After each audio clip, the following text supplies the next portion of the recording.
Hi everyone, thank you so much for joining me. This is Kathy, and today I am participating in the Not Too Shabby Fall Inspiration Hop and Giveaway. This is a hashtag driven hop, so to follow along, all you have to do is click on the hashtag that's in my title or in the description box below. There is a giveaway as well, and I'll go over that a little bit later on. But to start out today, I'll be creating two fun fold cards using the Pumpkin Spice Everything stamp set. And I thought I would do something a little bit different for this video because in my last video where I used the Not Too Shabby Fall Gnomes stamp set, I had the coloring sped up at warp speed because there was so much of it. So I thought for this one, what I really wanted to showcase was how I colored the pumpkins because I colored them in non-traditional colors. So I thought if I slowed it down that way I would have the opportunity to explain how I did the actual coloring. So this first pumpkin, I'm coloring it to be a cream colored pumpkin, and I started with E44.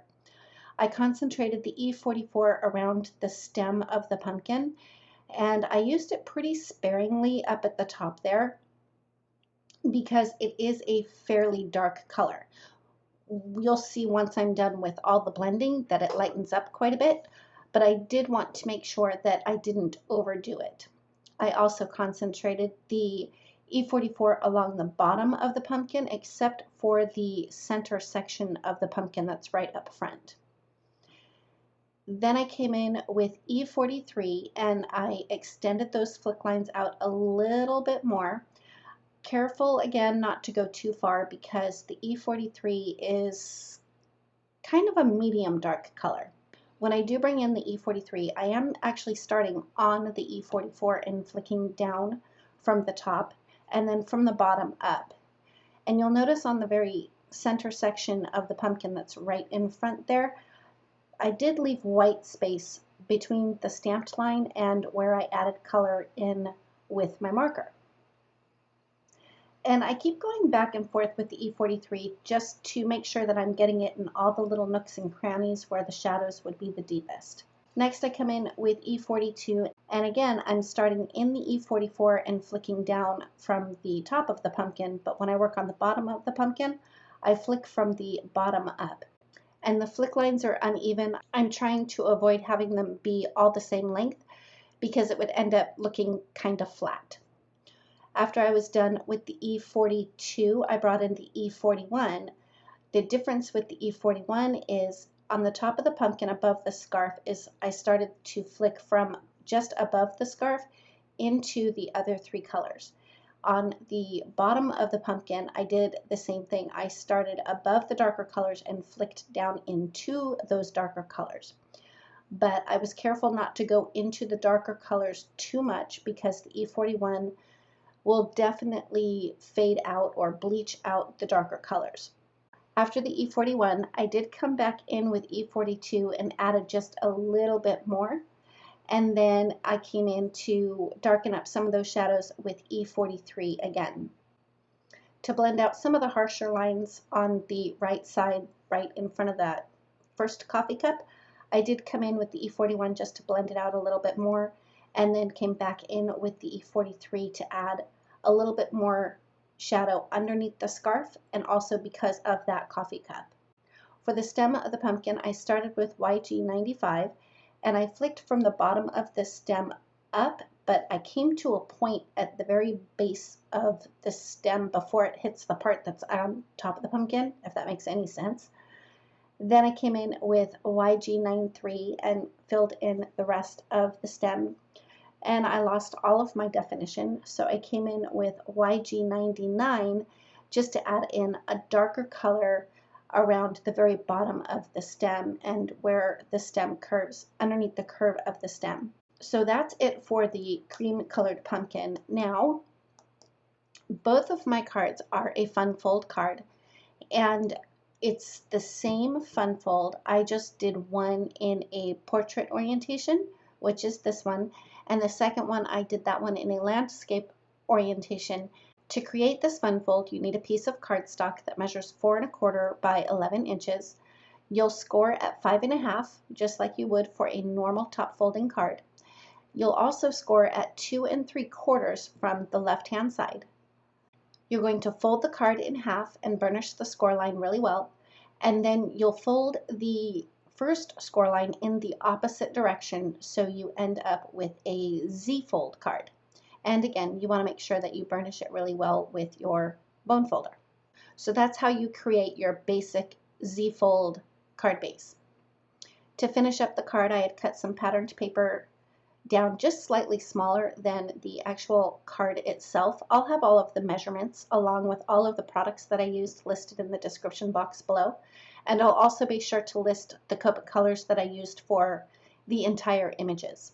So to be entered into the giveaway, we will be using Raffle Copter to choose the winners.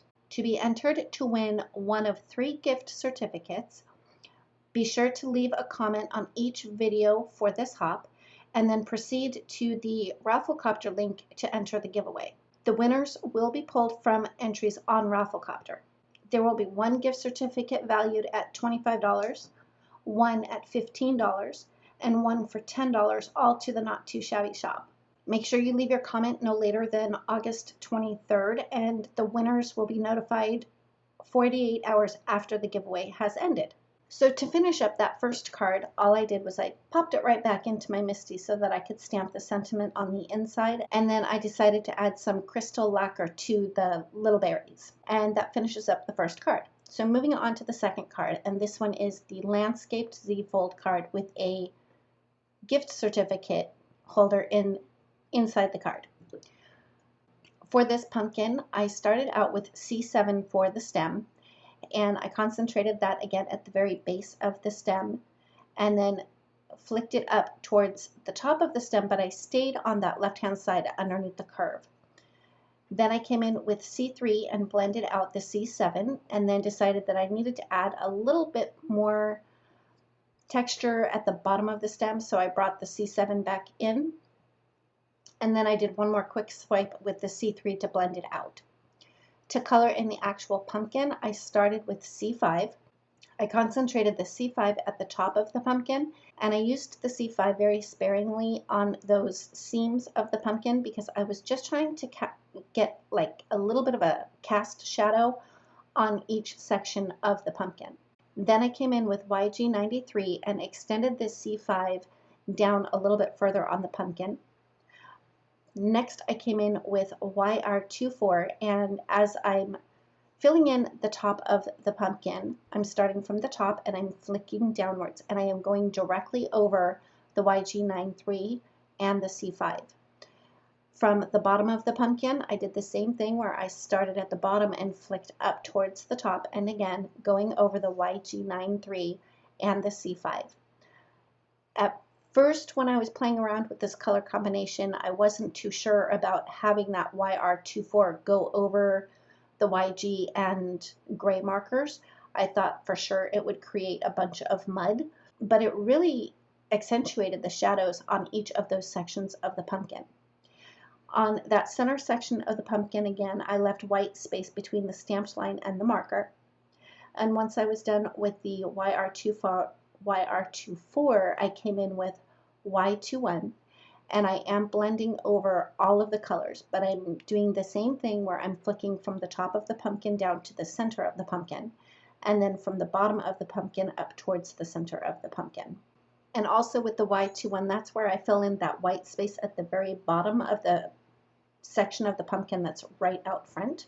Once the Y21 had a little bit of time to settle in, I came back in with the YR24, and I did very loose flick motions there. I was not trying to get them perfect. In a few cases there, the marker wasn't even hitting the paper. I wanted to make sure that they were very fine flick marks, so I was careful and didn't get the marker tip too close to the cardstock. I did come back in with the YG93 to darken up those shadows around each section of the pumpkin, and then I came back in with the Y21 one last time to blend it out just a little bit more. So to put this card together, I scored it and folded it the same way as I did for the first card. but I did this one in a landscape orientation. I adhered a piece of patterned paper on the leftmost panel, and then on the right panel I adhered a piece of patterned cardstock that measures 4 1/8 by 5 3/8. So there's just a very tiny border all the way around the patterned paper. I had die cut the stamped and colored image using a stitched rectangle die, and then I adhered that to a piece of green cardstock that I had die cut with a slightly larger stitched rectangle die. Adhering the image to the front of the card, you want to make sure that you only put adhesive on the left side of it, otherwise you'll end up gluing your card closed. Then to get the little piece for the gift card to be held onto, what I did was I cut another piece of patterned cardstock using the smaller of the stitched rectangle dies. I put some temporary adhesive on the back of the green cardstock, and then I was about to put that patterned paper down, but then I remembered I needed to add my little I needed to add the little strip of patterned paper for the gift card to slide into. So I just used my regular tape runner to adhere that little strip. Once that was adhered, I was able to center that patterned paper face down on the green cardstock and rub it really well so that the temporary adhesive would hold it in place while I put the permanent adhesive on the back of it. And then I closed the card and I pressed it really well, and for the gift card I put some temporary adhesive on the back side of that and slid that into the little belly band, or the little band on the left, and that finishes up my second card. Don't forget to click on the hashtag in my title or in the description to follow along with the hop, and be sure to leave your comment no later than August 23rd to be entered to the giveaway. If you like this video, please give it a thumbs up. If you've not yet subscribed, I'd love it if you would. And don't forget to ring the bell so you're notified every time a new video is posted. Thanks again, and we'll see you next time.